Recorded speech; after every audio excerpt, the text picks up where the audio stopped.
So Smithfield Town Council, January 18th, 2022. I need to check. Joanne? She is, yes. Okay. Joanne, can you hear us?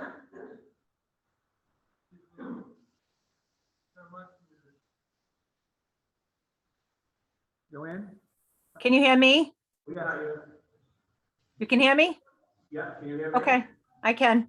Here we go again. Joanne, can you lead us with the prayer? Yes, I can. Lord, assist with thy Holy Spirit of counsel all those serving in positions of authority and responsibility. I pledge allegiance to the flag of the United States of America and to the republic for which it stands, one nation, under God, indivisible, with liberty and justice for all. Roll call, please, Joanne. Ms. Alves? Mr. Corvo? Here. Mrs. O'Hara? Mr. Vadnez? Here. Mr. Beauregard? Here. Open forum around pursuant to round 42-46-6. Is there anybody in the audience? We're going to put people out here live first, open forum, and then we'll. Yes. Yes. Hold on, then. We're going to go to the audience first, and then we're going to go to the Zoom. Is there anybody in the audience that would like to be heard on open forum? Okay. Mr. Clifton? Yes. Can you hear me? Yeah, go ahead. You got it. Yep. I'd just like to speak to tomorrow night's agenda, actually, because I would like to ask that somebody consider bringing forward the number that has been spent in dollars so far on studies and engineering fees and design fees and in that type of expenditure out of the actual bond. I know you divide it by two because half of it was on Kendall Dean and half of it was on Bushy, but I think you should have those numbers in front of you before you make a decision. And the second thing is, I'd like to also know how much, I haven't heard a number mentioned yet about what the second phase of this would be if you move forward with a proposal. But I suspect those design engineering fees are significant or just bare minimal, one or the other. They're not going to be anywhere in between. So I'd like to hear that number tomorrow night too. I hope somebody brings that up and asks the question. And as far as the municipal court moving to Kendall Dean, I just want to point out that was the plan all along. They were supposed to be in Kendall Dean in the council chambers. And lastly, tomorrow night, again, would you please remember, you can put three articles, three questions on the ballot in one question. Renovate the current station, build new, or neither. And you can get a cost estimate on actually following the design plans that were drawn up for the police station, the full specs, the scope of work, for probably less than $10,000. It would cost you to find out how much in today's dollars. So just please keep that in mind. And as a voter, I'd like a choice. I know some of you pride yourselves on wanting to hear from the voters. What better way than to put all three on the ballot? Thank you. Actually, Mr. Clifford, you asked a couple of questions last week. I told you I'd get back to you, so I have some answers for you. You asked about the testing for the bathrooms. The testing had nothing to do with capacity. Now, I'm going to answer the questions. We're not going to debate the answers, but the test had nothing to do with capacity, and DEM was satisfied with the application and how all the tests were performed, and said that it was done properly. Battery storage will come before the council at a future date in the not too distant future. I imagine it's something that they want to get resolved, but it's going to have to be on their schedule because they're the ones that would bring the request to the town council. We have nothing to, we can't, we can't schedule his hearing unless he's actually requesting it. And you mentioned something about reevaluation. That is being discussed. That's actually going to be discussed on the agenda tonight. So we're going to be dealing with the reevaluation tonight. And regarding the bond council, the issue that you just brought up, bond council says, we asked the question, Mr. Gliosi went to bond council. One question regarding the police station. They're the attorneys. That's why we pay them the big bucks, and that's their opinion. So we're going to have to go with what bond council recommends. Could we get that opinion in writing?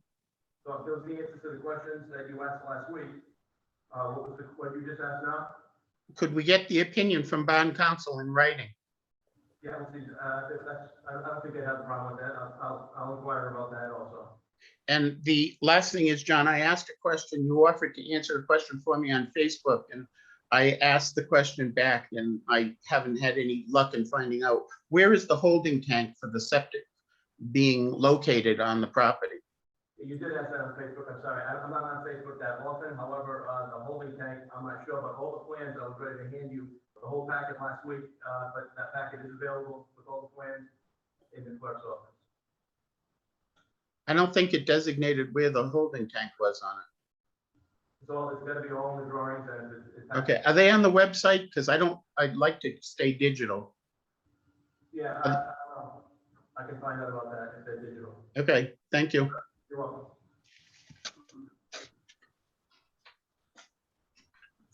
Okay, we're gonna make a few changes to the agenda. We're gonna move people up to the top. We'll begin with new business C. Discussion by council, vote of other action on municipal court to the town hall. Moving municipal court over to the town hall. We have, Mr. Jarrett, good evening, sir. Hello, yeah.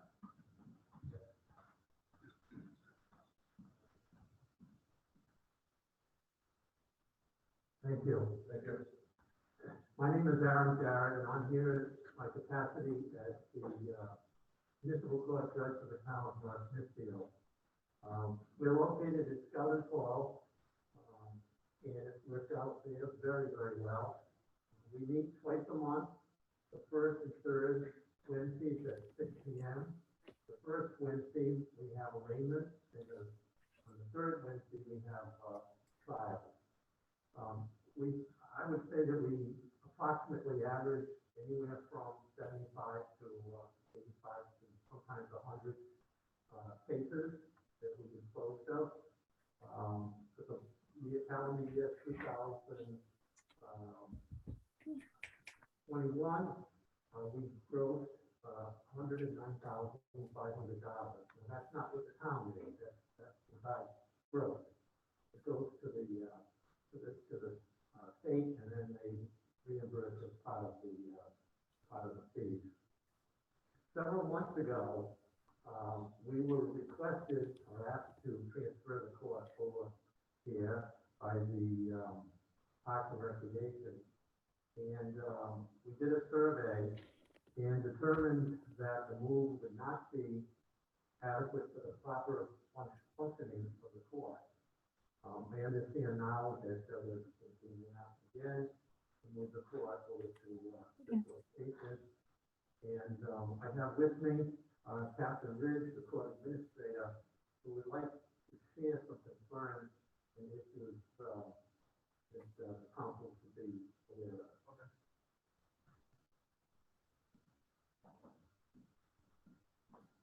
Good evening.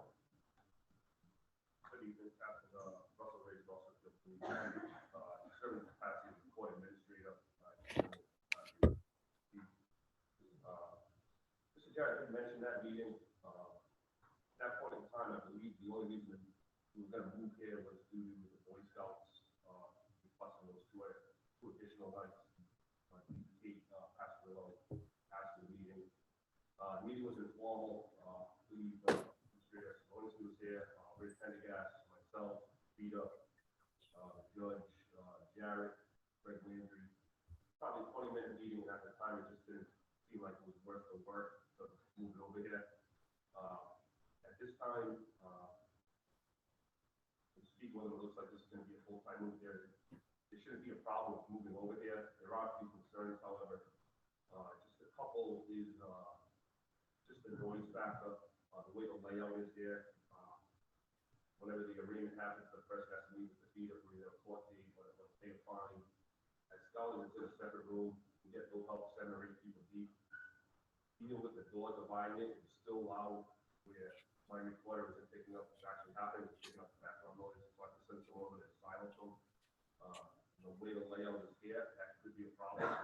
Again, these are problems that have been addressed and fixed the meeting and trying to figure out what we're ready for it.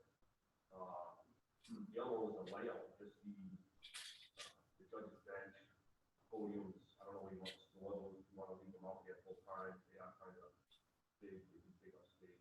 I know they're an issue at Down's Hall. And the last one was, you want the sport to be the handle, more money, more face-to-face interactions. Down's Hall, she's separate apart, she did a locker room, she did a protective glass, walk through, holes, a spot, pass the money through. I don't know where that is there. Can't really just put her in a room and go in and check it on her. But again, problems that can be remedied, you probably have to someday just come down here and figure out how to close them. So it can be done, Can be done, and you would work with us, absolutely. okay. If you figure it out. You can figure it out. Okay. Right. Because I have gotten some feedback from the scouts and seniors. It just might work better if it's called over here. Yeah, it's just a simple thing of trying to figure it out, and how it was run, and how to address those concerns. Okay. All right, thank you. Peter, do you want to add to that? Or?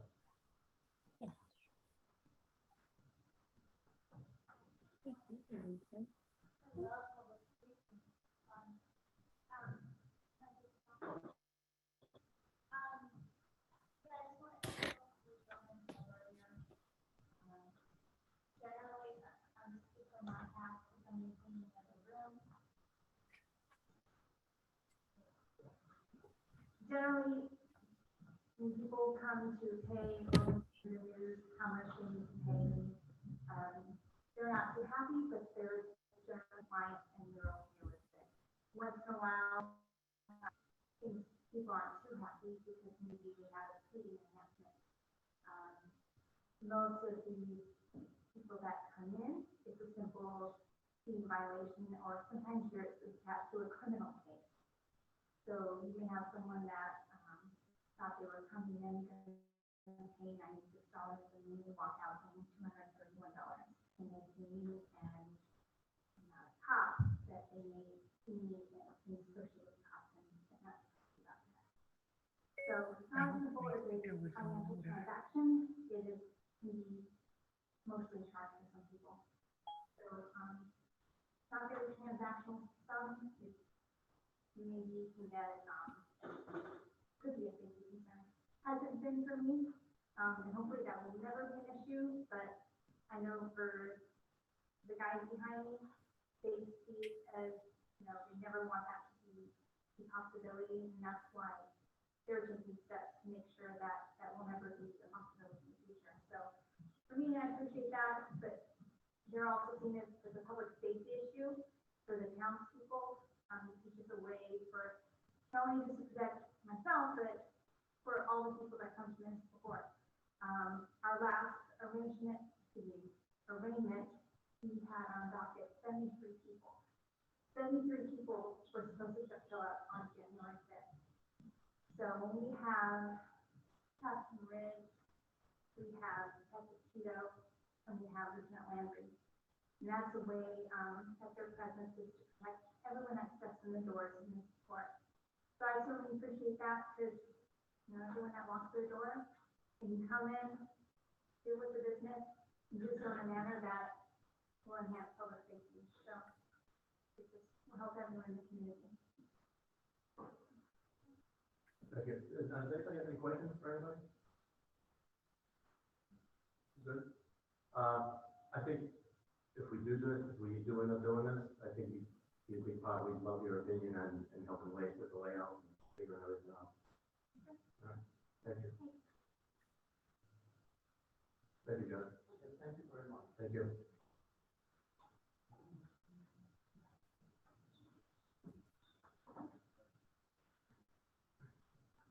Also, we're gonna make another move. I'd like to move new business H.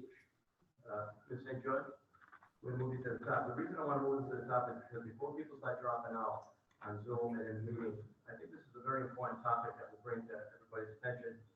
It's about the reevaluation.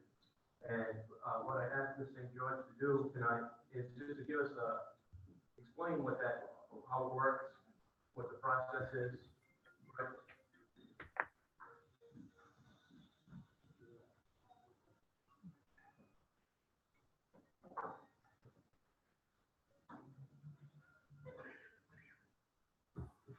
yeah, just, I'd like to just explain what the process is, like, explain it like we're everybody in the room is sixth grade, okay, we're gonna explain it like, you know, as easy as you can do.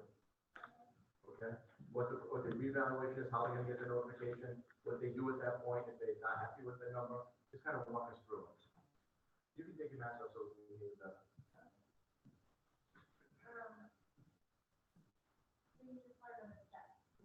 Just walk us through it.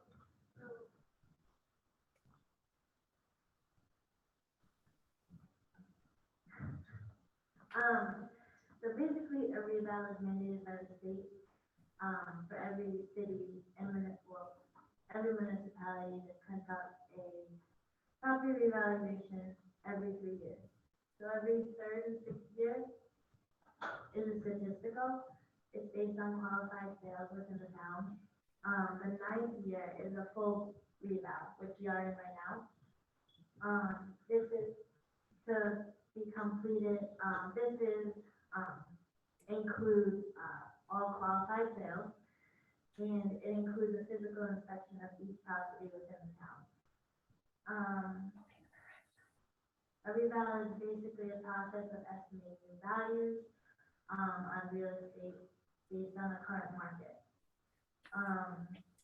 So the steps of the reval this year, they have several steps that they do on their end for data collection. But basically, the first step is they go out to each Where is he? municipality.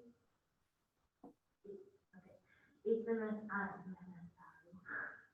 They go out to each real estate home, and review it.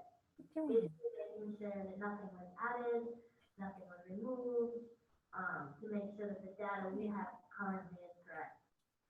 They go through permits, to double check what's on the property record card. What are you doing? Okay.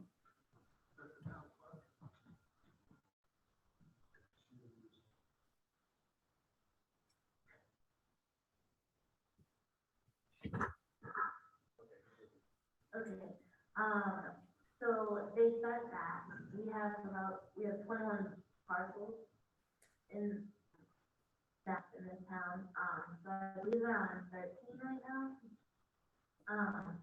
So they're still continuing to do that, then what happens is they send out, you all might have already received one, if not, you should have one, it's a data verification form. It basically gives you a list of your property, what you have in your property, how many bedrooms, bathrooms, fireplaces, pellet stove, gas heating. If anything's wrong on that, you would have to correct it and you can either hand it back to the assessor's office or you can go online and update it yourself. Then there's another field review, looking at additional information such as the grade of the home, depreciation within your little neighborhood. Then this should be going out mid-February to late February. It's basically a letter stating a new value. If you don't feel like that's the market value, the current market value, you have the chance to appeal it for like an informal hearing with the reval company. And in that letter, there's a website you can go on and make the appointment, or you can call between I think 9 and 4. I believe you have about a month to ask for a hearing. Then, if you still feel that the assessment, you still feel it's wrong, or they didn't give you enough, or you feel it should be lower or higher, you have the right to appeal it to myself once the bills are issued. So once the bills are issued, you have 90 days to appeal it to me, but it's after the first 2 days. So you have to pay your first quarter, and then you can appeal it, and anything that's adjusted will be adjusted going forward. Then if you still don't agree, if I deny it, or if I approve it, and you still feel it's not market value, you have the chance to go to the tax appeal board. It's of 3 members, local members, and they hear your case, and they go from there. They deny it, you have the right from there to go to Superior Court. You have several steps to appeal your assessed value if you feel it. And you and I spoke the other day, and I was asking if it would be possible to have some kind of trigger in the system, right, that says if your house, if we don't really, what if my house was up 15%? I don't know if my house went up 15%, everybody else in the neighborhood went up 5. So this is, I was wondering if there becomes some kind of trigger that could indicate to me that, hey, your house went up 15%, everybody else is only went up 5, you might want to have a meeting with the Rebound company. And I was talking with Vice President Al, and she gave up a perfect example, is what happens on our electric bill, right? And when you look at the electric bill, it says how you're doing compared to your neighbors. So is it possible to set something like that up? I did speak to Dan Lane, who's the project manager, I guess, on our Rebound. He said it might be more confusing, because it might generate more calls on why it's in there. So, You know what though, like a lot of people probably just get their bill and they pay it. I guarantee you the vast majority of people, oh, this is what it is, okay, I'll pay it. They might not realize it. Maybe they might have grounds for a second look. And that's all I'm trying to do is just make it more fair. I know that I did receive the Rebound letter, and it was very easy to go on, just like username and password. But I went on because they said I have 5 full bathrooms and 2 half baths. And for me, I mean, I'm only a family of 6, so that's pretty crazy. But I went on and made the adjustment, assuming it went through, you know, hopefully that'll be changed. So it was very, very easy to do. and things like that, we do run a report once we get all the data from the Rebound company. We run reports like that too. Like say you have a ranch and you have 6 bedrooms, maybe someone just entered it incorrectly. So we do have a lot of steps where we go through and we double check this information, correct? But I'm not So, talking about that. I'm talking about, it doesn't matter what the houses are worth, they should all go up pretty much the same percentage, right? You get $1 million house, you have a $500,000 house, but the percentage that they go up still be all close. The percentage, not the actual value. And, I'm looking for something that would indicate that someone would know. Someone would know that, you know, my house went up 15, everybody else went up 5. I'd like to, maybe you should get have the company take a look at it, that's all. okay, I can talk to them again and see if we could add in the letter, a percentage, or if we know how much your value went up, we can have that, something added into the letter. I'm not sure how they would want to word it. But I know we have to, I believe, when we do this, there's a range, like usually over the whole town, ideally for Rhode Island, 15% or less overall.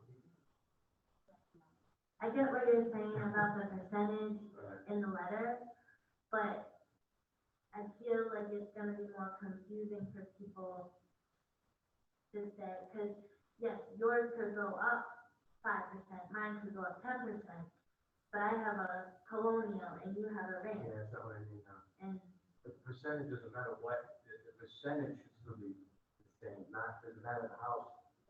No, it doesn't, but. I'll keep the house. Right, well, that, and then that's explained, right? That's all I'm saying. yeah, all percentages are different. Everyone's not gonna have the same, like all ranches are. Oh, I know that, I'm talking to somebody like way off, I'm not saying somebody's 5%, somebody's 8%. I'm saying somebody's 5%, other people are 20%, 15%. It just might be a red flag that they should look into, that's all. Because I could talk to them, maybe we could put something in the letter stating if you have a ranch and you're over this percent, please contact them. Is that what you're looking for, or? Is there some sort of, level that once your evaluation is certain, they go in and they might like Yeah, we go through all of that. Once we get all the information, the rebound company goes through it and I go through it. And we have all these reports we run to compare. So if yours went up 30%, but the whole town only went up 15%, it would spike and it would jump out and we would go and reassess that. And we look at it. And if there's any big spikes, they will look at those on their own, without just sending out. No, we don't just send them out. We double check them and there's a lot of reports we have to run.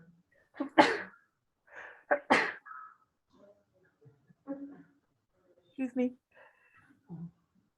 But if you do, we can put in something into that letter stating if it's over 15%. Or say, I could get a number, whatever the whole town went over or is up, what percent the whole town, I'm sorry, I'm like not talking correctly. Say the whole town went up 10%. We could put something in the letter stating if your house is over so much percent, please contact either myself or the rebound company to double check that it's correct. That's all. Yeah, but even if you have a benchmark and say, you know, the average resident in town property is 10%. There may be some that might be lower, there may be some that might be higher. However, if you happen to be 5 percentage points higher than the average, you know, please reach out to us and to ensure that the information we have is accurate. Yeah, we can definitely add That's all, something. that's all I'm asking. Okay, we can definitely add something about that. Okay.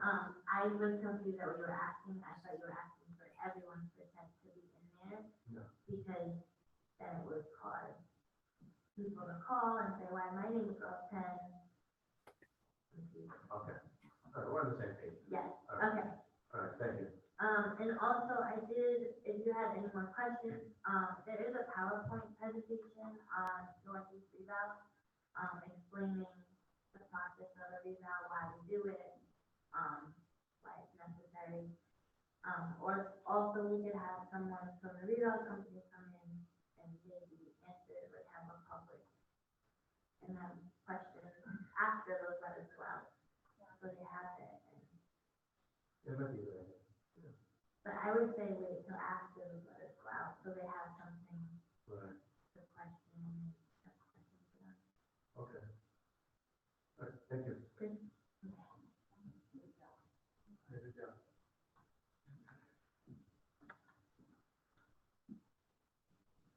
And the last thing we're gonna move on is, new business G. Chief, gonna move you right up.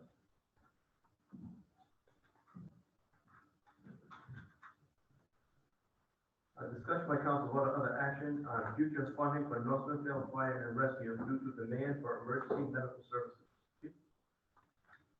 Thank you, Mr. President. This evening, I just wanted to go over the, North Smithfield Fire and Rescue Annual, Run Report that we submitted every year. But just a little bit of history, as to how we got to all this. When I took over in 2018, we started a project where we started, researching data dating back to 2015 on our activity throughout that time frame. We were looking at areas such as call for service increases, emergency medical service call increases, our need for emergency medical service mutual aid from other communities, how much mutual aid we provided to other communities for EMS, what we were losing in third-party billing as a result of bringing in other communities for EMS mutual aid, and then also what we recovered as a result of providing EMS to other communities. So our data now shows from 2015 to 2021, we're showing still a steady increase in the demand for emergency service throughout the town. 2021 was our sharpest increase to date. And we also continue to maintain a high number of reliance on other communities for mutual aid when our crews are busy for EMS. Okay. We we are seeing that there is initially a third-party billing loss, when we, have mutual aid companies in, but we also find that we do have a partial recovery when we go out of town. Okay? So if you take a look at what I had sent out, the annual run report. So in 2021, the department responded to 2,235 EMS calls. Now, we're focusing strictly on EMS, and we're focusing strictly on the amount of mutual aid that we have to bring in from EMS. Our fire-related calls are maintaining pretty steady. So again, we responded to 2,235 EMS calls for 2021. We had to bring in EMS mutual aid from other communities 320 times. And we provided it to other communities only 185 times. So when we do a comparison, in terms of the numbers for 2021 and 2020, we show an increase of 400 EMS calls in 21 as opposed to 2020. And an increase in the amount of mutual aid we brought in of 67 more times. Because in 2020, we only did 1,835 EMS calls and 253 times we brought mutual aid in. Just a point of interest, in 2021, our projections were that we were going to do 2,208 EMS calls. We surpassed that by 27. And we projected that we were going to do 310 mutual aid into the community, and we surpassed that by 10. In 2020, that was kind of an unusual year for us, for a lot of communities, due to COVID. Our responses were down. So in order to maintain some transparency and really be realistic about it, we had 1,835 EMS calls in 2020 and 253 mutual aid calls into the community. Okay. Again, that relates to an increase of 400 EMS calls and 67 mutual aid calls. Because it was such an unusual year, I went back to 2019, which was a typical year of responses for us, and I compared 21 with 19. And we still had an increase of 107 EMS calls and an increase of 24 more times of mutual aid having to come into the field. To date, as of 5 o'clock this evening, we start our incident numbers every year on January 1st. From January 1 of 22 until 5 o'clock this evening, we've responded to 118 EMS calls. And we brought mutual aid in 16 times in 18 days.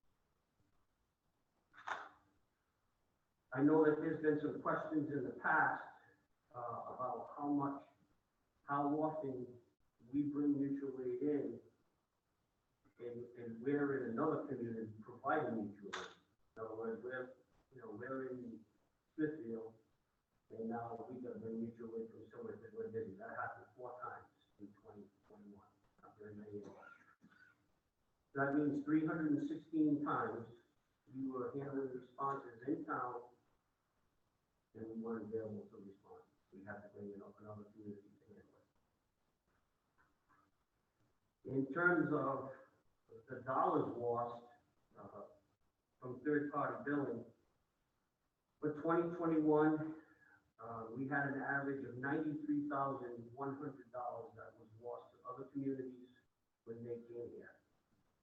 But then, when we responded to other communities, we recovered $43,400 for a net loss of $49,700. And that's just in 21. So I just want to discuss how the whole mutual aid thing works. Obviously, when we're not available, we have to call in other communities. There is an increase in response time. People have to wait for wherever that rescue is coming from. Our average response time for North Smithfield Fire and Rescue is 5 minutes. If we bring in Woonsocket, their response time average is just over 8 minutes. If we use Blackstone, it's just over 6 minutes. If we reach out to Smithfield, that's just over 13 minutes. And if we go to Burrville, just over 9, and Lincoln is just over 8. So, as I said in my letter, with the increase in the demand for emergency medical service in town, we are on the threshold of serious staffing issues. We only have 5 people on duty total. 3 at Providence Pike and 2 at St. Paul Street. 1 incident out on 146, 1 heart attack, 1 cardiac arrest puts us out of business. So, we need to start thinking about developing and getting a plan off the ground sooner rather than later, or we're gonna have some serious issues. If these numbers keep trending the way they are. This is a 6-year study, and everything keeps trending up. It's not all over the place. The numbers are trending. How many more bodies do you need to put another rescue on? Everything needs to be done in multiples of 2. So if I were to get 2 people, I would be able to staff another unit 5 days a week for 10 hours a day. 4 days a week for 10 hours a day.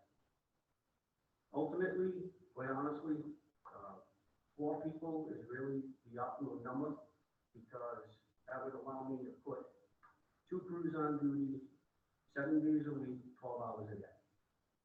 What about 24 hours a day, you need 8 people, correct.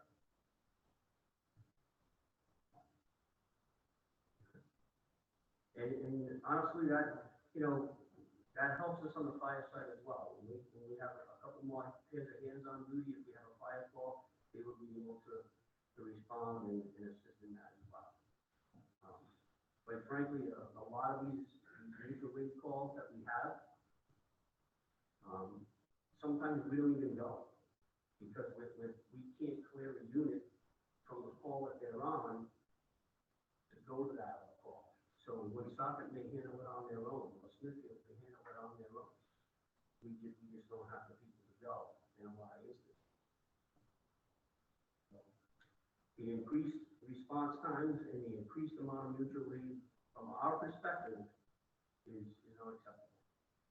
It's very difficult to look at these numbers and be comfortable with that. Anybody have any questions for the chief? I do. How has Darwin Village affected the fire department rescue? And I'd like to the police, get some numbers on that. Because it seems all the noise supply in this of the, uptown. Based on the data that we've done, I mean, we've run all kinds of, I can tell you how many calls we've been to on 146. Dowling Village, since 2014, we did it as a complex, and we did it as just Walmart. I'll just keep it to 2021. In the complex itself, we did 160 MS calls, 42 fire calls, for a total of 128 responses up to Dowling Village. And we broke that down a little bit more. Just Walmart in 21, 70 of those calls were Walmart, they were EMS. 22 were fire related at Walmart for a total of 92. So we took up 92 of the 128. So Chief, when you say the fire related, does that mean there are like just alarms going on? It could be a fire alarm, it could be, honestly, we respond there often to, it could be a car fire, it could be a lockout, it could be, any variety of things. Fuel spill. Yeah, it's still taken away from everyone, yeah, Right. it's one of the alarms, right? So that's Dowling Village. Chief Lafferty, the police don't respond when. Depends on the situation. If it's a drug overdose or if it's on a pedestrian struck, an accident, something they usually request, but generally our dispatchers do monitor the radio frequency. So it's kind of, we have a procedure where we send a car, but the fire department's really good about asking us to do that. They want to do that. Okay. So those are certain examples that we would definitely absolutely. And I don't have the exact numbers to use, or how Walmart, but that's a hypothetical lot. Before that complex was built, we have 30, 40 shopping people who grew up there, 1,400. That's what we do in the forest, but it's good. Our traffic, stops, over 80% of our traffic washes that side. I can get you numbers. We also did some, just another point of interest. We did some data on, our responses to 146. And, that's increased quite a bit. We went all the way back to 2014 for that. So in 2014, we only went out there 13 times, in 15, 35, in 16, 46, 17, 55, 18, 59, 19, 64, 20, 53, and 21, 68. So we spent a considerable amount of time now on the highway along with PD.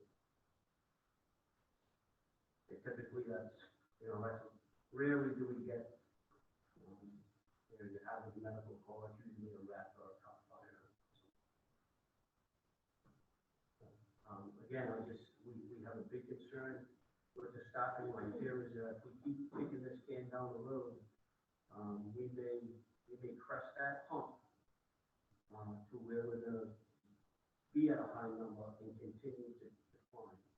So I think we really need to start looking at some sort of a plan and get it off the ground sooner rather than later.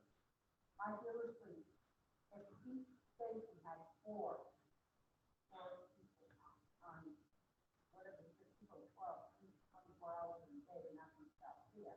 But we're gonna have to stop this area because the numbers are gonna go from the top. They never go down. Right. And your system here, there's still people at our end that is quite a ways away. And then we don't have fire hydrants everywhere, with the bridge up sometimes, the old Palmville Road. So we're talking about the hydrants, but not everyone. Because of the staffing that we have to rely on mutual aid. We have to. But there's no community that doesn't rely on mutual aid. I can't stand here and say that 2 people or 4 people or 8 people is going to get rid of the need for mutual aid. That's just not going to happen. Providence has 7 rescues on duty. They call mutual aid every day. Look, I've been down in the city. Our rescues have been down there 3 or 4 times in the past month. So everybody has to rely on mutual aid. It's never going to go away. But we need to rely on it, especially in fire situations. Just can't handle a regular fire with 5 people. It's gonna get to a point too with the other towns that are supplying mutual aid, they're gonna be like, if you guys are adequately staffed, what kind of, you're counting on us to fill your void here, sure, Well, I think the other thing too that I'm seeing or hearing is that, you have a place like Delman Village where although the property itself resides in the town, the people that are utilizing our resources are not from the town. And so, Unfortunately, that's a lot of the case. and so what's happening, you have a town resident who's paying for this service only to now bring it in from outside of the town. Essentially, is what you're saying. Correct. Yeah.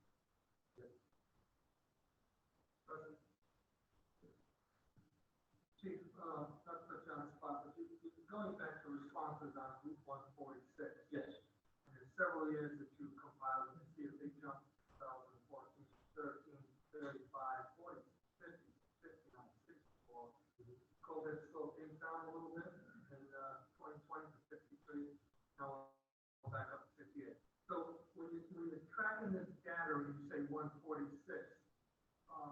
is that inclusive of the businesses that are located on? No, that's strictly the highway. Just the highway. That's from Lincoln to Uxbridge. That's not an address. Not an address? No. Because I would imagine if you're doing the address, police and fire would have more calls on for 146. No, that's just on the highway itself. That's not an option. Okay, thanks, Chief. No one else? Good. Thanks, Dave. Okay, thank you for your time.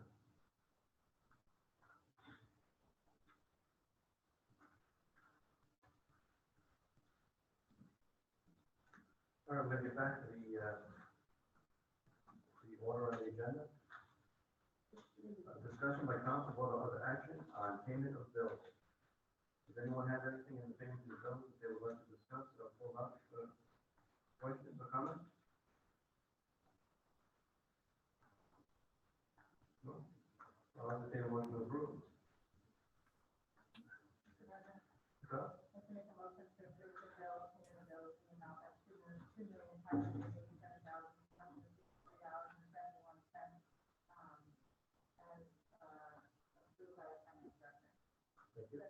We have a second? Thank you. Joanne, can you hear us? Roll call?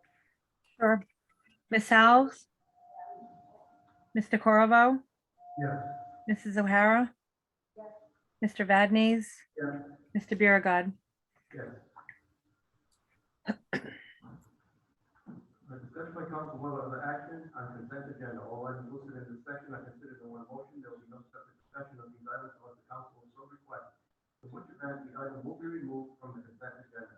Does anybody have any items they would like to remove from the consent agenda?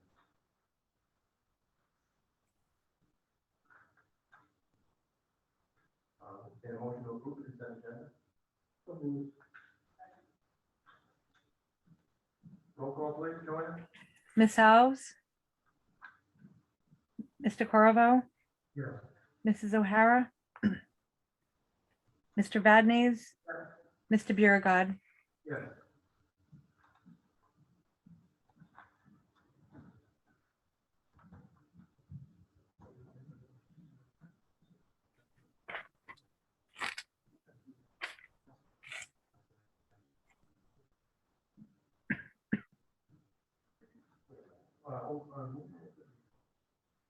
Discuss my council vote on other action and update in the municipal building review task force, but we're gonna have our meeting tomorrow, so we'll hold on one second.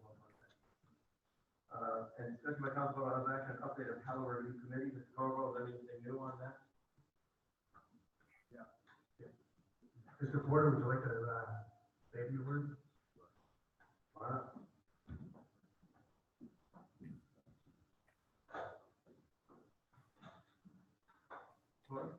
At your last meeting, it was asked if we could, do a joint meeting with town council and the Halloween review committee. We are looking to, potentially schedule that with you folks at our February 3rd meeting, which will be the first Thursday of February. So in coordinating with that, speaking with the town clerk, who has recommended that be our joint meeting, if that was accessible to the five of you.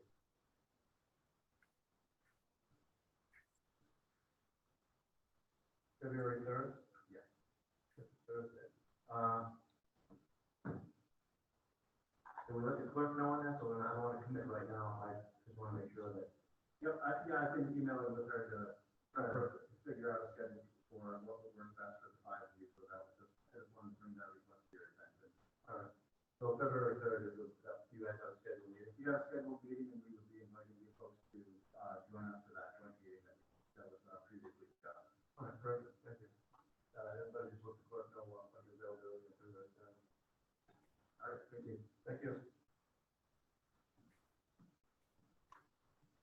New business, discussion by council vote of other action on council 94, AFL-CIO local 937 contract for a 3-year period from 7/1/21 to 6/30/24. This contract was negotiated, by Mr. Zalinski, the town administrator. And I will entertain a motion at this time to open the public hearing. Ms. Alves?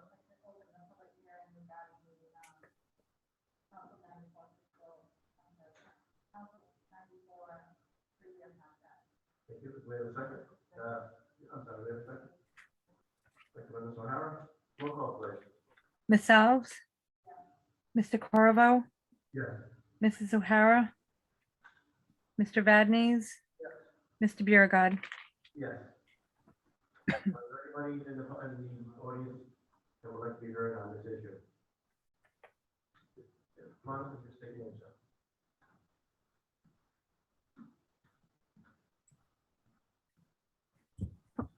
Good evening. My name is Adam Walsh. I am the third shift part-time dispatcher for Smithfield Police. So working on Saturdays Saturdays and Sundays, midnight to 8. I am coming here today to reference Article 7, Section 5, Subsection D of the contract, which states that effective 7/11/11, part-time dispatchers will be paid double time for the following holidays. It states Thanksgiving and Christmas Day, first and second shift only, and then Christmas Eve, second shift only. I can only surmise that the reason why third shift has been left out of those and first shift on Christmas Eve is that people are not normally gathering from midnight to 8 a.m. On those days. However, I would like to mention that there are preparations that are, need to be made during those days by people such as myself, whether we are hosting a gathering, whether we're traveling for a gathering, and we also, of course, need to sleep. So, being a third shift dispatcher, I know that this past holiday I did have to work on a weekend, and you end up sleeping and missing most of the holiday, and then hoping you can catch them later on. So I would ask that a consideration be made to remove the restrictions that are listed in subsection D of section 5, that third shift can be included, and also on Christmas Eve, the first shift and third shift can be included in the double time pay. Again, I understand that we do need to work those days if they fall on our schedule, but we would like to be also paid double time. That is all. Thank you. Thank you.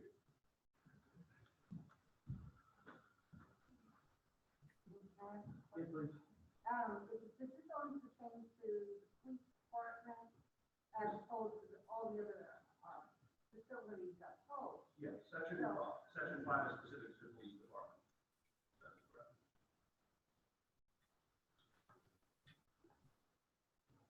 Is there anybody else that would like to be heard, that's in the audience right now on this issue, on the contract? TJ, is there anybody on Zoom that would like to be heard on this? Just give me a second, Mr. President. Anybody out in Zoom who would like to speak on this, on the contract, please either activate your video or unmute yourself and be recognized by the president. No. Yeah, that's okay. 99 is after also holidays. You have a nice dinner, you may invite a little, you keep saying announcements, but sometimes it's 20 years ago, right? And I can say to you, you're there and it's important for, you have to, like you said, curtail to be prepared to take types of call that you need. I mean, it's one of the things you want to talk, but at the same time, we couldn't run without it. And, they do have a three shift. I think, this council should, take that into consideration. To be fair, and it's equitable to others.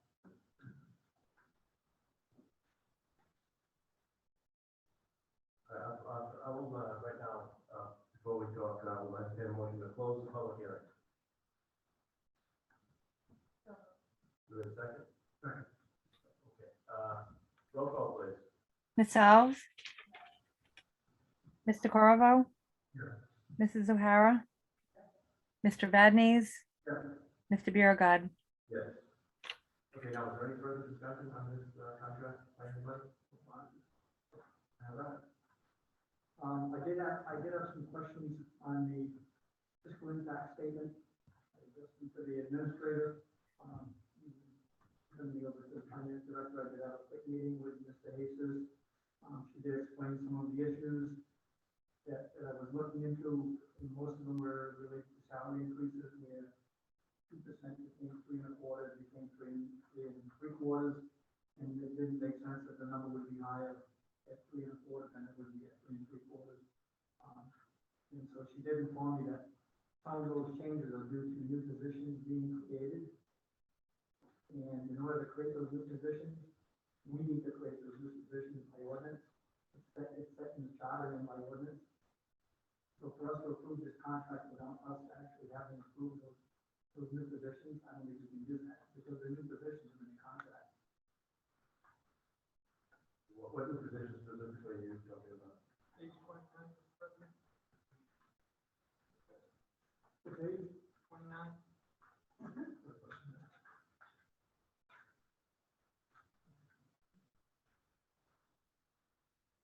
Kennel assistant, tax collection specialist, benefits payroll coordinator, and a clerk recycling coordinator, and a foreman. I assume the foreman is at the highway line. But those other positions are new positions, and by charter, we have to create those new positions, and we have to fund them. And so to put it into this contract, is putting a copy for the boss. I mean, we can have David for his opinion. And I would have David his opinion on it, but they're significant. Mr. Ignazio, you out there?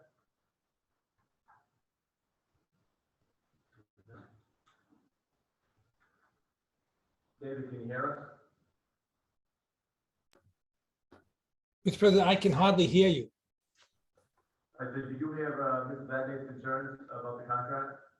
I did not. And obviously, this was handled by outside counsel. I wasn't involved in the negotiation, but I can listen, I can contact counsel and report back. Well, the question I had, David, is this collective bargaining agreement creates new positions. And it's my understanding that only the council can create new positions by ordinance, by charter.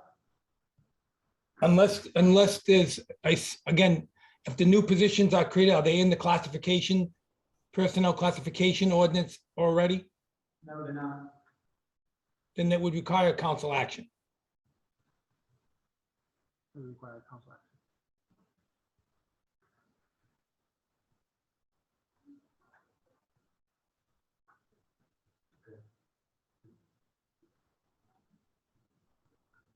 Or you mentioned you had some other concerns? Well, just the one concern I had was, and I mentioned this when I talked to the administrator earlier last week, that personally for me, hourly employees, I would prefer to give them a $5 rate than a percent increase. That's just my own personal opinion. The last contract was done with a $5 rate on the support staff side of the school department, and there was some $5 raises. I'm not a big proponent of percent raises for hourly workers. It's just my own preference.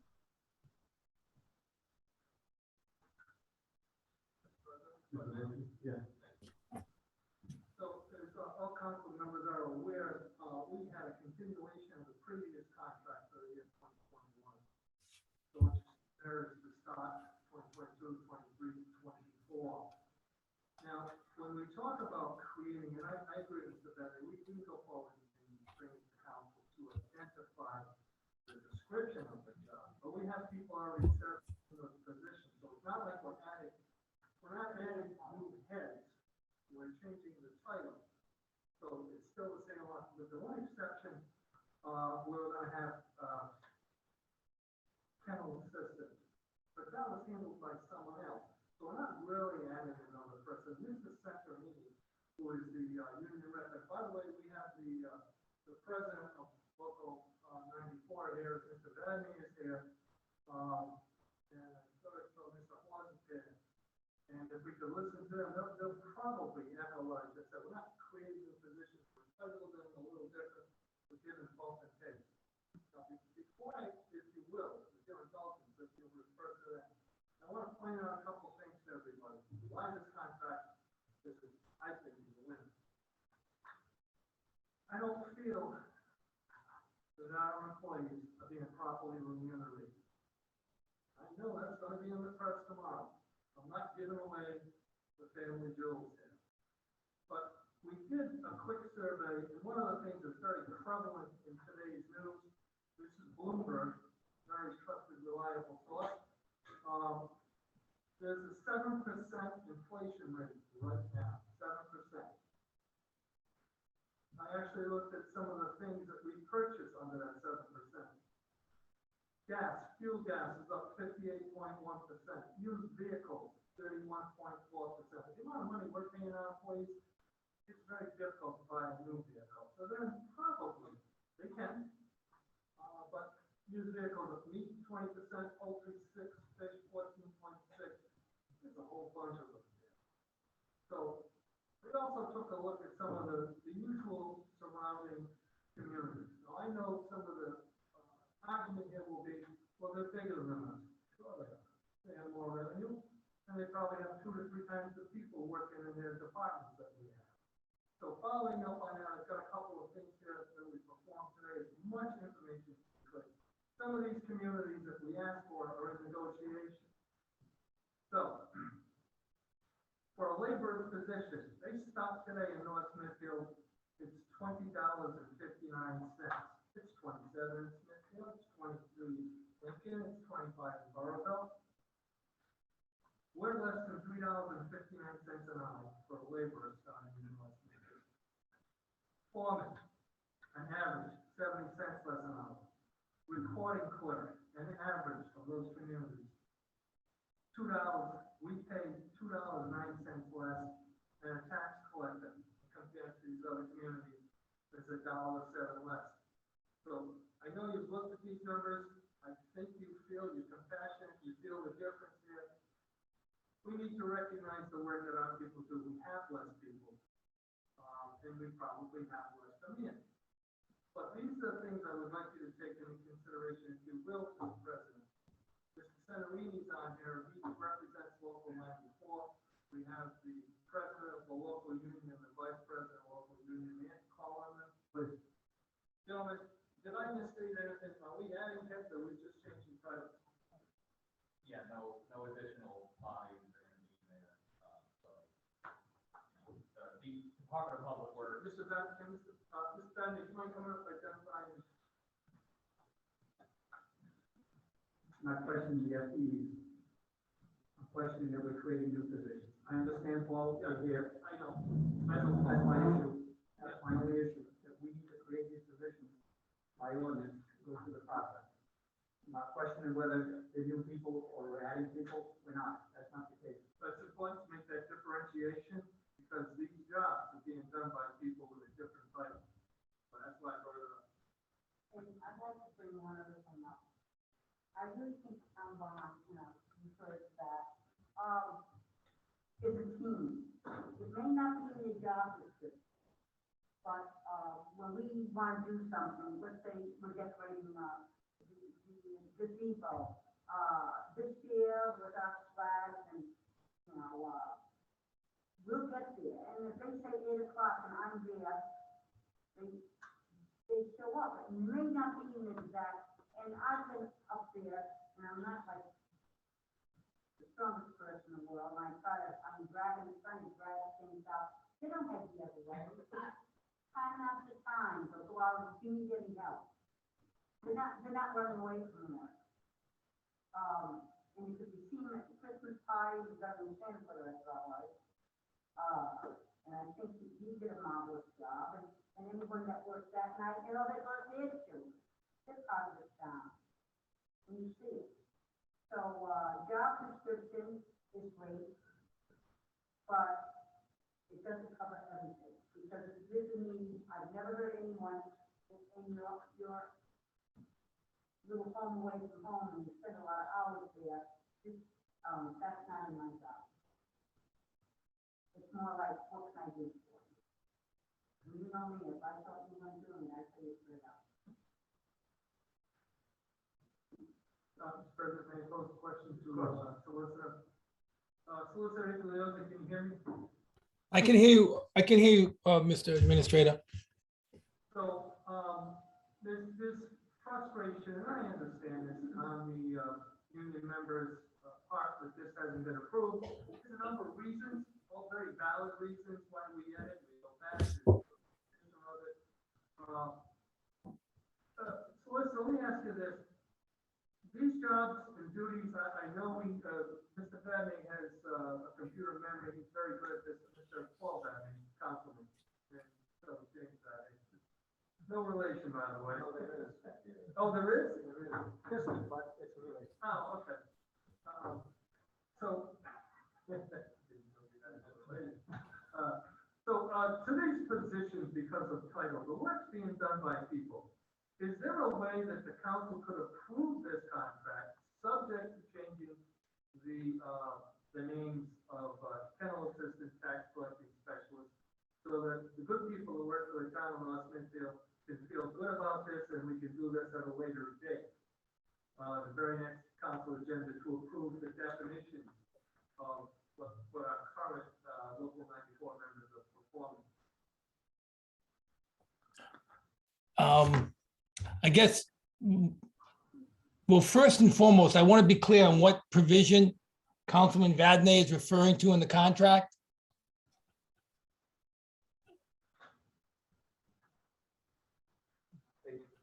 Do you know what? Page 29, David. It's part of the appendices at the end of the, Page 29? Yes.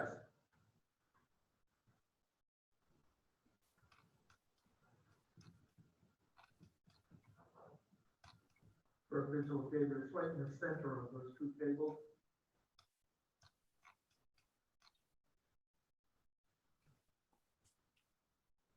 Excuse me, I just want to read it.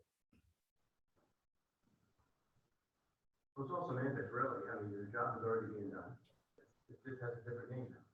That's correct. But Mr. Badney, I believe has a good. Oh, that's a great point. We set a wage ordinance, and these positions are not in the wage ordinance, right? And we're changing the wages. We can change the wages. So are these positions being, are the titles being changed? Are these new positions? Title, solicitor, pretty much the job descriptions are being performed under different titles. So, You know what, maybe we'll make it too difficult. Why don't we just do this? Why don't we cross off this title right here and put the old name back? We'll type it out with those old names on it, and then we can approve it.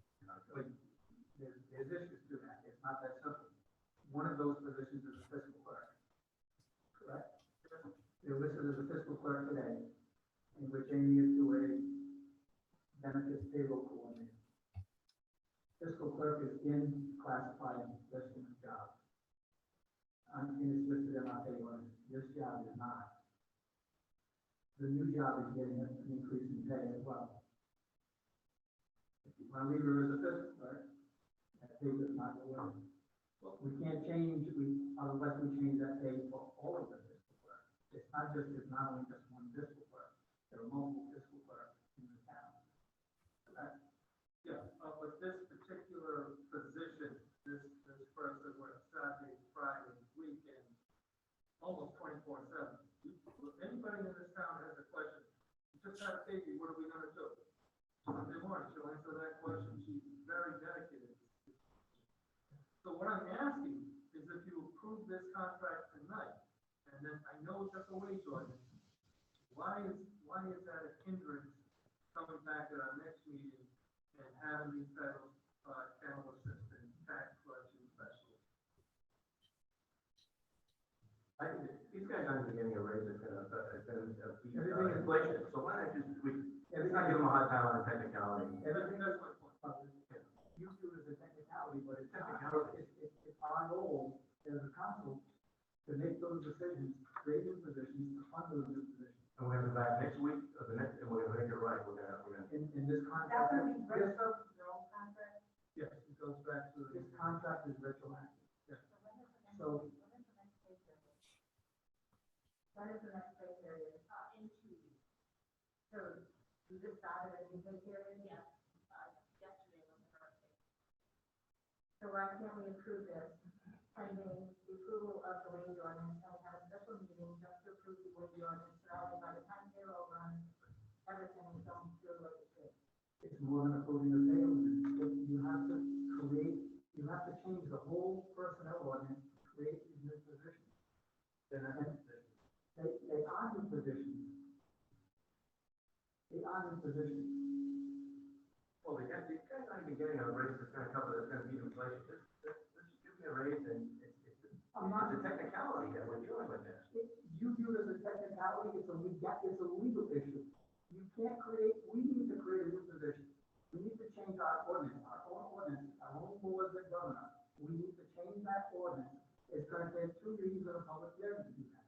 And we need to change the wage ordinance. It's gonna take 2 hearings, two readings in a public hearing. That's what we do for all of our ordinances. It's not just a technicality. It's a legal issue. We cannot just name somebody with a new position in a new pay. It's not listed in anywhere, and that's our responsibility by charter and ordinance. The contract is retroactive. They're not gonna lose anything. But they're right now, their money that's they're due. So they need to get this contract approved. I mean, so the city will owe you. So what do we have to do? Post it for 2 weeks for public hearing? David, did you hear the vice president? I'm having a very difficult time. I'm having a very difficult time hearing people. Either you're not close enough to the microphone or, So she's asking that if we do want to make the changes that Mrs. Van is requesting, then we have to have a public hearing, which would have to be like 2 weeks out on that. We have to have a posting of the public hearing, correct? on an ordinance, if it's a class, my understanding is, again, it's not clear to me, but what I'm being told and what I'm hearing is there's a classification change on the ordinance called the personnel classification ordinance. If that's the case, you need to post that and have a public hearing. Well, it's not an ordinance that requires a public hearing, but normally you do. You definitely need 2 passages because it's an ordinance. So what's the quickest turnaround we can do for that? What is the what? The quickest turnaround? How are we gonna pass very quickly? I'm sorry, I can't hear you. I apologize. They just want, they're requiring, how can we do that in the most, how can we expedite that? How can you expedite it? Yeah, how can we move this along as fast as possible? You could, I mean, you can introduce an ordinance at the next meeting, and if you need to, you have a special meeting. You don't have to wait. You can have 2 special meetings or a meeting and a special meeting.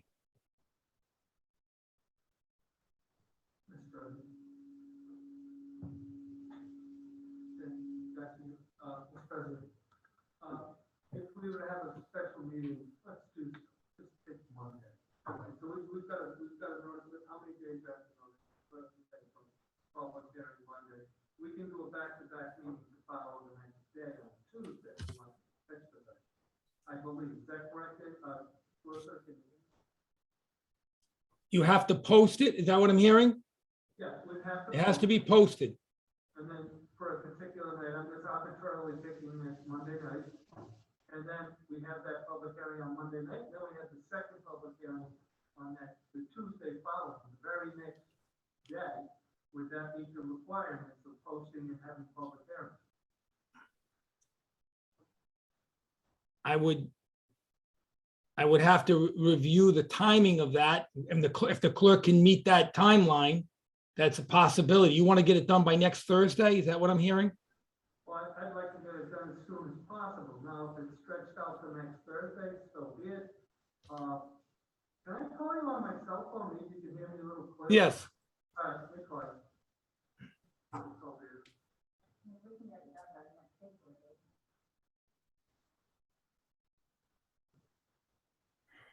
Hi, Solicitor, can you hear me?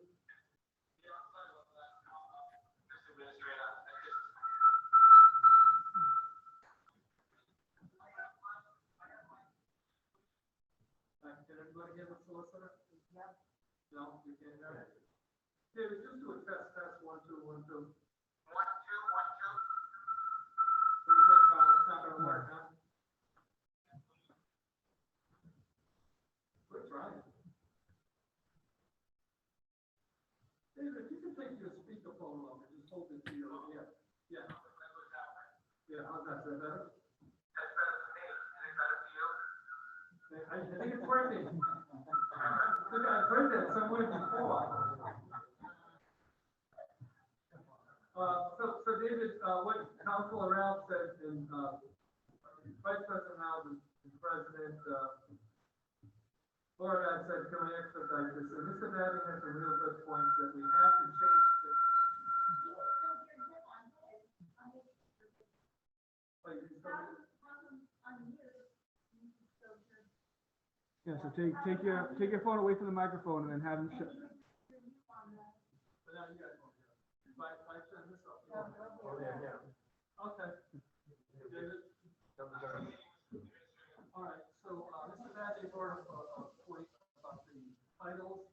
We're not creating any jobs, we're just changing titles. I think Mr. Madden has, Councilor Madden has a good point that we have to approach this carefully, which requires a public hearing.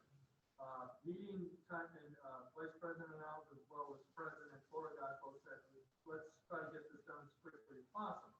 That being said, if tonight the council wanted to say, we wanted to schedule, I'm making these dates up because I want to be cognizant of requirement time. If we were to have a meeting on Monday, public hearing, and then we continue that public hearing to next Tuesday, with that a back-to-back, a Monday and a Tuesday night, to have this meeting, would that suffice to change the title of the job description? I'm going to look at the time we have. This is subject to the clerk being able to post this appropriately, but I'm looking at the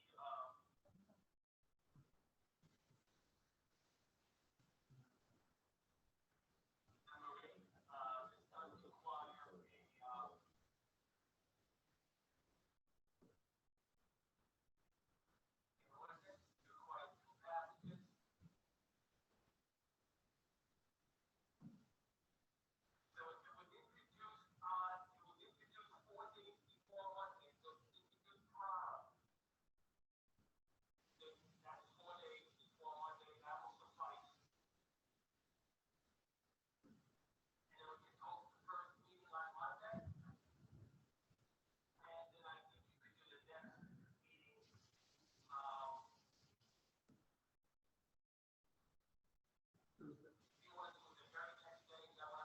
Well, I'm just throwing that, it's up to council.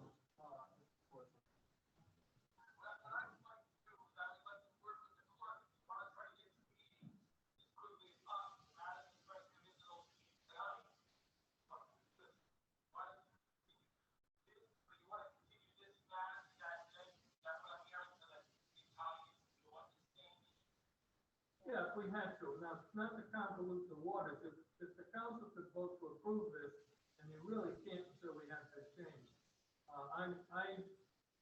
This council members, president, vice president, I'm sure other members, want to expedite this. It's been going on for a while. And we're not expediting it with any chance of making a faux pas. That's not what we're doing.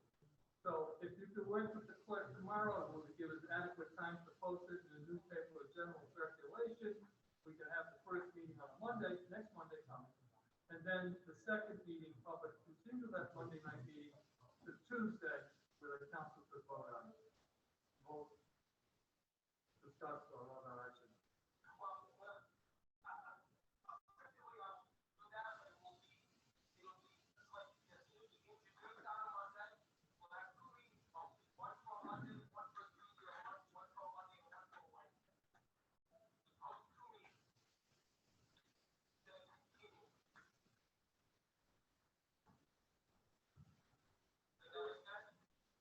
Councilor Carbo has something. Although I would love that to happen, my concern is if we're trying to hit that pay date for next Friday, right? Is that what you're saying? Yeah. Next Friday? So. The following Monday. Okay, so as long as you submit payroll by noontime next Friday? So you process it on Monday? Yeah. So then it would get paid the following Thursday? Okay. So we're not saying Friday this week? We're saying Friday the next week? Okay, okay. Got it, okay. I get it right here. All right. David, can you hear me?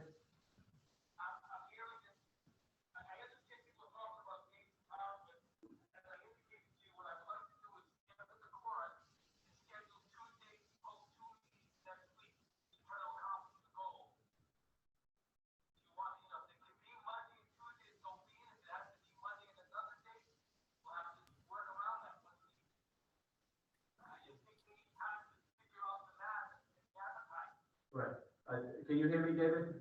Yes. All right, so I go, one of two ideas, all right? Number one, can we approve the contract as is, pending approval, so it can be approved, and then pending a passage of the new position? The new title. And number two, if we can't do that, can we eliminate, so that way then not everybody's suffering for the sake of 5 people? Can we eliminate this piece of the contract or approve it, eliminating just this one piece for now, and then we come back and do what we said and get that approved as quick as possible? Yes, you certainly can approve the contract and run it up that section that involves classification changes, and then go through the support exchange, and then move to amend the contract to add that. There you go. You certainly can do that. Now, Mr. Dante, did you hear what I just said? Would you be, would you be willing to do that? We're not looking to cut them off permanently, we're looking to get this passed, so for 5 people, it'll be delayed, but it won't be delayed for the whole group. I understand. Yeah, my only concern will be, and I just share, student center is obviously muted right now, I can't tell if you're yelling at me through there, but my only concern would be, speaking for the whole union, and I do like your idea, and I get you guys aren't trying to get this passed, and then, all right, we're not getting you this after all, I understand that's how it is. So, and everybody's being honest here, yes, if that would be, all right, that sounds very good. I know you're not trying to. We're not gonna try to say. Exactly, Right. exactly. The bottom line is, we could approve this in 3 months, and they're gonna get all that retro back to September, whatever date it is. We're already 6 months into this contract, and we have that, and I understand we're trying to get them in. I'm not trying to stop that. But here's the month, I mean, they were had this money due in July, now we're asking them for another 3 months, that's ridiculous. We need to get this approved, and we need to do this as quick as possible. And if it's luckily needs to be timed next week, I'm out of town, I would happily call in, I just can't call in Monday night. But this needs to be approved, and to tell them to wait another 3 months is just ridiculous.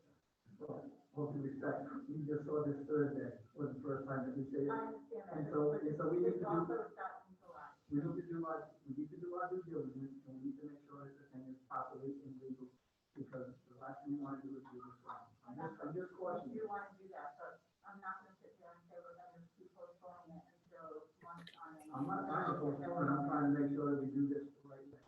Well, Barry, didn't come. I mean, I understand Mr. Daniel's point that, you rather approve the whole thing. I mean, whether we approve all of it tonight or we approve it all next week and then everyone feel comfortable and just approve it at the same time, it's all the same, we're definitely gonna meet next week and get this approved, so to do it in 2 steps. I think everyone that you're speaking for would be comfortable knowing that you're gonna wait just like everybody else is gonna wait, so if everyone's good with that, I would just rather approve it on next week.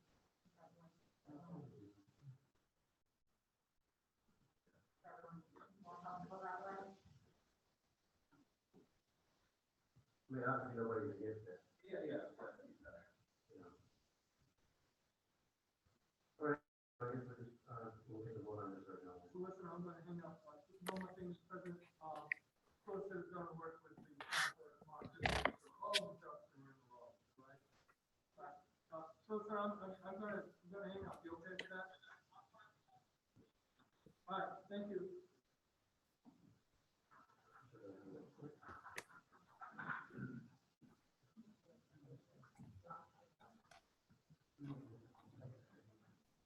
So we're not gonna take any action on this tonight. We're just gonna, next week. Who's the outside counsel on this? David said he wasn't involved in it. No, we found that we also talked to, in regards to very peripheral. He was not sitting in there. Okay, we're gonna move on now. Thank you. Thank you. So, Mr. President, let's, are you gonna set up a meeting tentatively for Monday, and Tuesday, we're gonna wait to hear back from. Well, we're gonna make sure that everybody's schedules work, because we want everybody to be able to vote on that. Yeah, and I don't think Vice President will, so we're gonna have to find out the best date for everybody.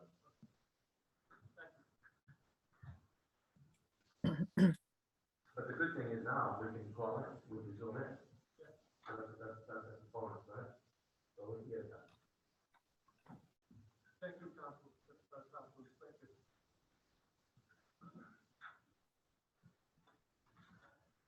Discuss my council, vote on other action on appointments to town boards and committees. We have, one appointment to the budget committee. It's a town council appointment for a 3-year term that will expire on 11/30/24. If anybody, we have one application, does anybody have a motion or a nomination they'd like to make? Mr. President, Giselle? I'd like to make a motion to appoint Douglas Ozier to the budget committee that would, it's a 3-year term that will expire on 11/30/2024. Okay, there's no other application, so there will not be another need to call another name, so do we have a second on this OJ? I'll second this OJ. Any discussion? Mr. President, I just like to discuss this a little further. The budget committee is down to 3 people. Mr. Ozier is qualified, he's been on the budget committee, he's been on the council, he's been on the asset management commission. And I really would ask that this is not a personal,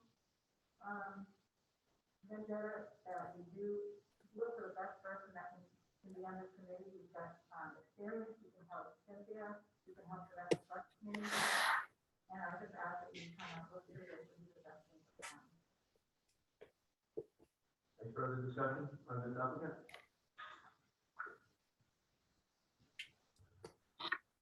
Roll call, please. Joanne? Ms. Alves, Yes. Mr. Corvo, Yes. Mrs. O'Hara, No. Mr. Vadnez, Yes. Mr. Biragad. Yes.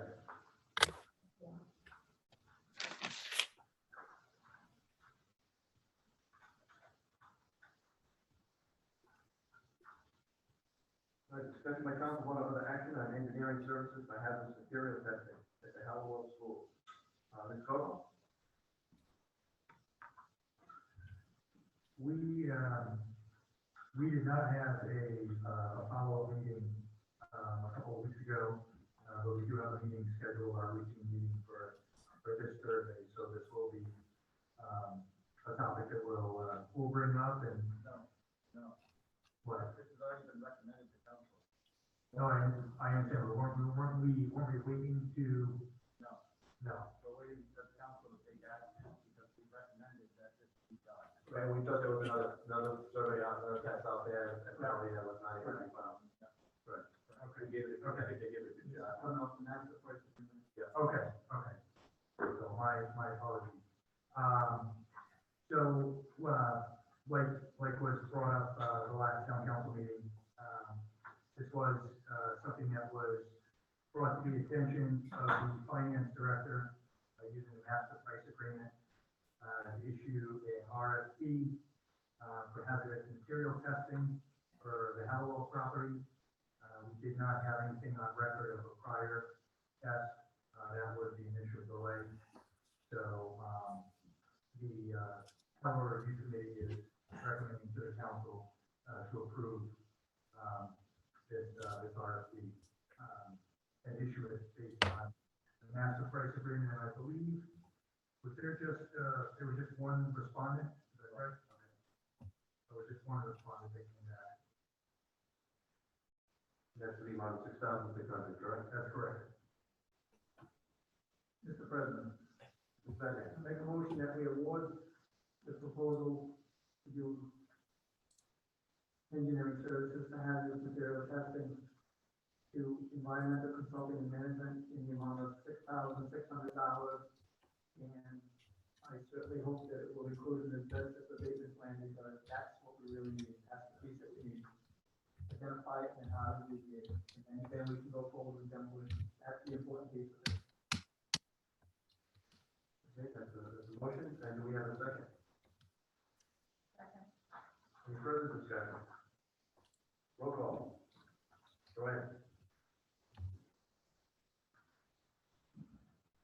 Joanne? Joanne, roll call, please. Sorry, I was muted. Sorry. Ms. Alves? Mr. Corvo? Yes. Mrs. O'Hara?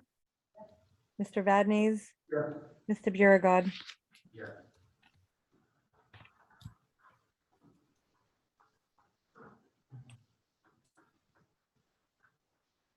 Discussion by council on other action on award of bid to Oxbridge Consulting and Training for redistricting. This was the request that came from the town clerk's office. Joanne, just briefly, could you explain to everybody what this is, what the reason for this is? So this service will come in and change all of our guidelines on our maps for voting districts. Every 10 years, the state goes in and they change Senate in Senate districts and the voting areas, the precincts. So it all depends on where the senators are, how many people they want in each voting district. So we go by the state, they determine those figures first. And then once we get those figures, we have a company who will go in and change all our maps and the voting districts, and all the residents will be notified.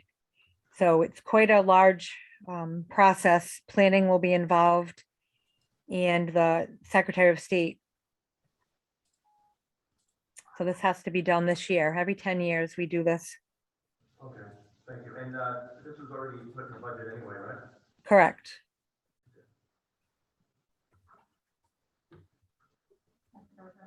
So, I'd like to make a motion to approve the bid to Oxbridge Consulting and Training in the amount of $9,975 for the recommendation of the finance director and the counselor.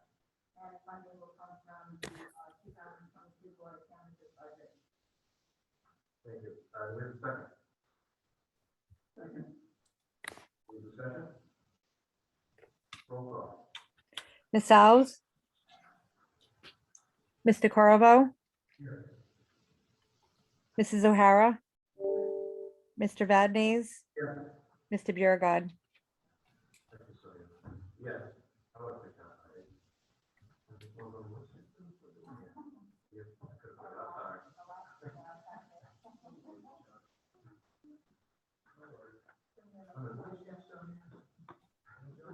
That's what I'm pleased.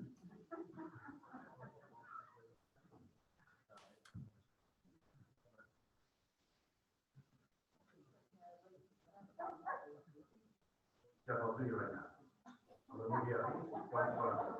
There's one spot, when you jump one person. Discussion by council on other action on the Smithfield Heritage Association, Forestdale Schoolhouse, Architectural Preservation Group. Can you go to number 4, Sarah?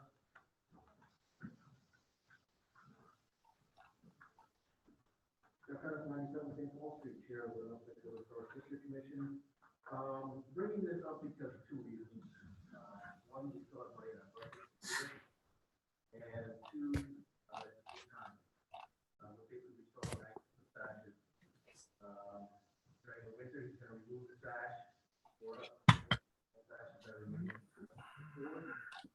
And so over the winter, we can do those in the shop. Plan, huh? In the spring, come back and take care of it. So it's really covered already in our budget. We just want to approve this change to the original contract. Okay. Okay, the number, 8,700. okay. Mr. President, make a motion that we approve change order number 4 to Architectural Preservation Group in the amount of $8,700 as the recommendation of the Heritage Association. Thank you. And second, so we have a second from Ms. O'Hara, roll call. Mrs. O'Hara? I mean, Ms. Alves, I'm sorry. Yes.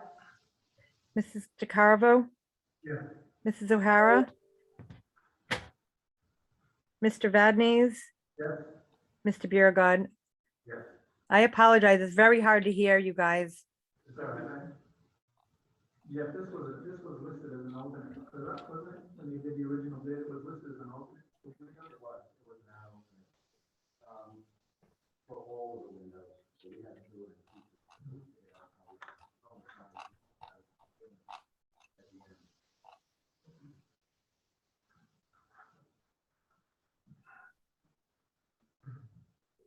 discussion by council of action on abatement of the Finance clerk. Okay, John?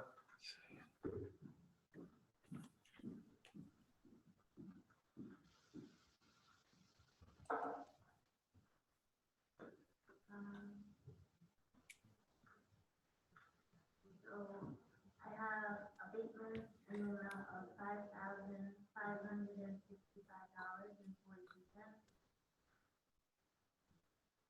Does anybody have any questions from St. George on this one? Is the motion approved? Mr. President, I'd like to make a motion to approve the abatement in the amount of $5,565.42 for recommendation of the tax. Second, is there a second? Second. You get that, Joanne? Roll I call, didn't please. get the second. It was, Mr. Vadeney and Ms. O'Hara simultaneously seconded. Thank you. Ms. Alves? Mr. Corvo? Yes. Mrs. O'Hara? Mr. Vadnez, Yes. Mr. Biragad. Yes. I also have supplemental, in the amount of $6,586.60. The motion, first of all, any questions from this, St. George on this? The motion approved? I'd like to make a motion to approve the supplemental real estate and motor vehicle and tax, tangible taxes. The amount of $6,586.62 for That's the motion, we have a second? Ms. O'Hara seconded that, Joanne? Thank you. Ms. Alves? Mr. Corvo? Yes. Mrs. O'Hara? Mr. Vadnez, Yes. Mr. Biragad. Yes. So we are not done, because I'd like to bring something to everybody's attention, please. There is somebody here, in the audience tonight, that has been here a lot, you know, since I started. You started about 2016, right? 18? Okay. Well, anyway, a familiar face in the audience of all the town council meetings. Lauren Clem, for the Valley Breeze. She's tough and fair, much to my chagrin sometimes. She's pretty tough. But we got through it, right? So anyway, this is her last meeting because she's moving on to Rhode Island Monthly.